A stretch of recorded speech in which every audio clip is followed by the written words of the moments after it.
दोस्तों, जीवन की कठिनाई अक्सर बाहर नहीं बल्कि हमारे अपने मन में निहित होती है। यह मन कभी शांत सरोवर सा होता है तो कभी विनाशकारी तूफान सा। यह हमें हंसाता है और रुलाता है, पर सच्चाई यह है कि यह मन ही सब कुछ है। जैसा हम सोचते हैं वैसे ही बन जाते हैं। असली जीत या हार जीवन के बाहर नहीं, हमारे भीतर होती है। यदि मन बेचैन है तो कोई भी सफलता शांति नहीं दे सकती। यदि मन स्थिर है तो सादा जीवन भी अनमोल लगता है। महात्माओं ने कहा है कि मन पर नियंत्रण पाना ही जीवन का सबसे बड़ा विज्ञान है। यदि आपका मन आपका स्वामी बन जाए तो जीवन बिखर जाएगा, लेकिन यदि यह आपका सेवक बन जाए तो कोई भी शक्ति आपको झुका नहीं सकती। यह ज्ञान केवल सुनने के लिए नहीं बल्कि जीने के लिए है। यह आपके मन की बेधियां तोड़कर आपको भीतर से मुक्त कर सकता है। आपका मन एक जंगली घोड़े की तरह है।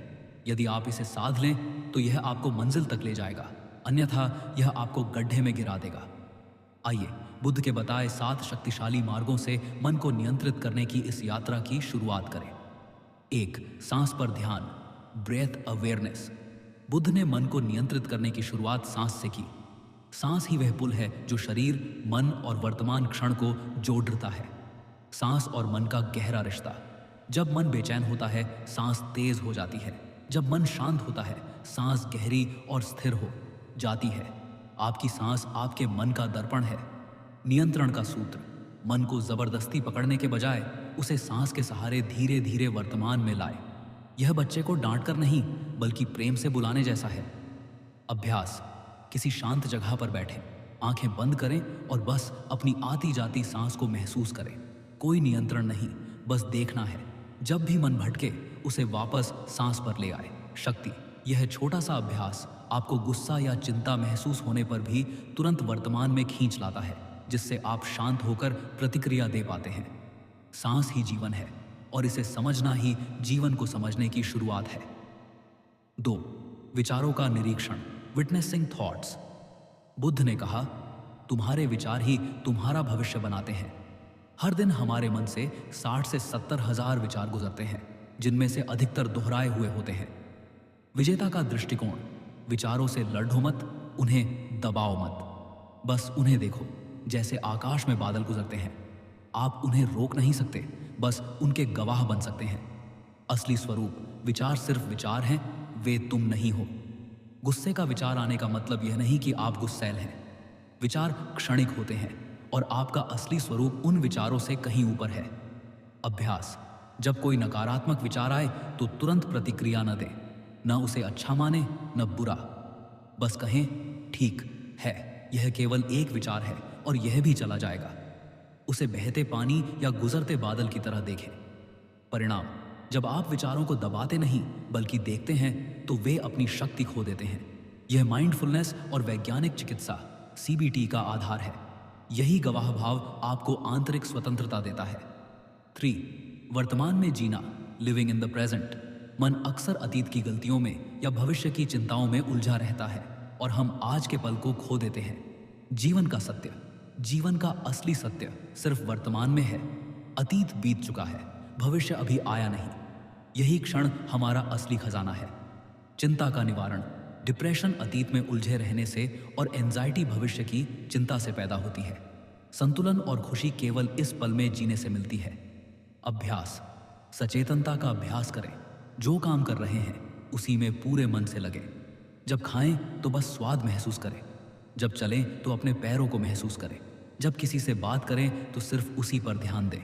उपमा, गौतम बुद्ध ने कहा, इंसान को नदी की तरह होना चाहिए जो न बीते हुए पानी को पकड़ती है और न आने वाले की चिंता करती है। वह बस बहती रहती है इस क्षण में। 4. इच्छाओं को सीमित करना, लिमिटिंग डिजायर्स। मन की बेचैनी का मूल कारण तृष्णा, इच्छाएं है। एक इच्छा पूरी होती है तो दूसरी तुरंत खड़ी हो जाती है। दुख का मूल, जितनी इच्छाएं उतनी परेशानियां। हर इच्छा के पीछे एक दौड़ और एक चिंता है। इच्छा पूरी ना हो तो दुख, पूरी हो जाए तो नई इच्छा का जन्म। संतोष ही धन है। जीवन में लक्ष्य होना सही है, पर अनंत इच्छाओं की दौड़ से दूर रहना चाहिए। छोटी छोटी चीजों में आनंद लेना सीखें। परिवार का साथ, प्रकृति की खूबसूरती, एक शांत मन। अभ्यास, जब कोई नई इच्छा जन्म ले तो खुद से पूछें, क्या यह वास्तव में जरूरी है? क्या इसके बिना मैं जी नहीं सकता? अक्सर उत्तर होगा कि आप जी सकते हैं। परिणाम, जितनी कम इच्छाएं उतना कम मन का बोझ। जब बोझ कम होता है तो मन स्वतः ही शांत और संतुष्ट होता है। 5. ध्यान का अभ्यास, मेडिटेशन प्रैक्टिस। मन को काबू करने के लिए ध्यान सबसे शक्तिशाली साधन है। यह बंदर मन को स्थिर शेर बनाने का उपाय है। झील की उपमा, मन एक झील है। विचारों की लहरें उठती हैं तो हम खुद को नहीं देख पाते। ध्यान से मन शांत होता है और आत्मा का दर्पण साफ हो जाता है। अभ्यास, सांस पर ध्यान, ऊपर देखें ही सबसे सरल विधि है। मन भटकेगा पर हर बार उसे वापस सांस पर लाना ही जीत है। वैज्ञानिक आधार, रोज 10 मिनट ध्यान करने से तनाव कम होता है, फोकस बढ़ता है और मस्तिष्क में ग्रे मैटर बढ़ता है, जो भावनात्मक संतुलन के लिए महत्वपूर्ण है।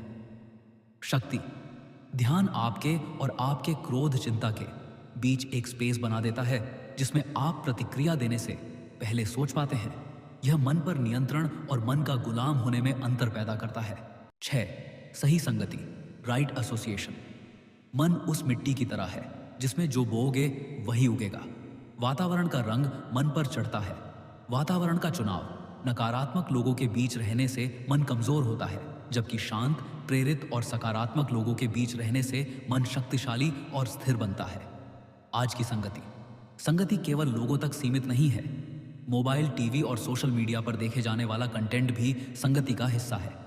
अभ्यास, अपनी संगति को सजगता से चुनें। खुद से पूछें, क्या यह व्यक्ति कंटेंट मुझे ऊपर उठा रहा है या नीचे खींच रहा है? यदि आसपास का माहौल नकारात्मक है तो अकेले रहना बेहतर है। बुद्ध की सीख, सही संगति आधा साधना है। अच्छे लोगों की ऊर्जा से आपका मन स्वतः ही भर जाएगा और उनके विचार आपके विचार बन जाएंगे।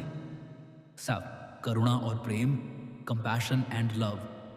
यह मन को नियंत्रित करने की सबसे गहरी और परिवर्तनकारी विधि है। जब मन मैं से हम की तरफ बढ़ता है तो उसका बोझ हल्का हो जाता है। बेचैनी का अंत, बेचैनी तब तक रहती है जब तक हम सिर्फ अपनी चिंताओं में उलझे रहते हैं।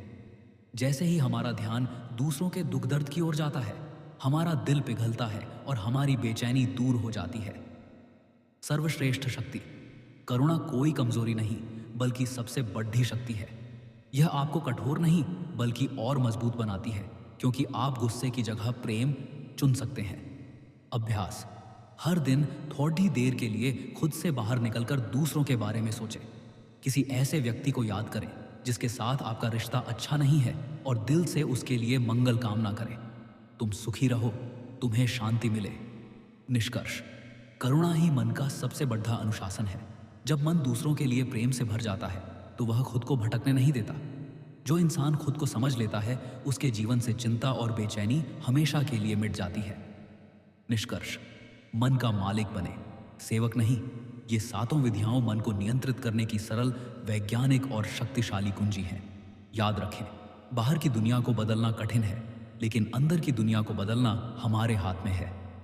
शुरुआत छोटी करें, रोज कुछ मिनट सांस पर ध्यान दें, अपने विचारों को देखें और करुणा से जीना शुरू करें। जिसने अपने मन को जीत लिया वही असली विजेता है। मन को जीतना दुनिया को जीतने से कहीं बड़ा कार्य है।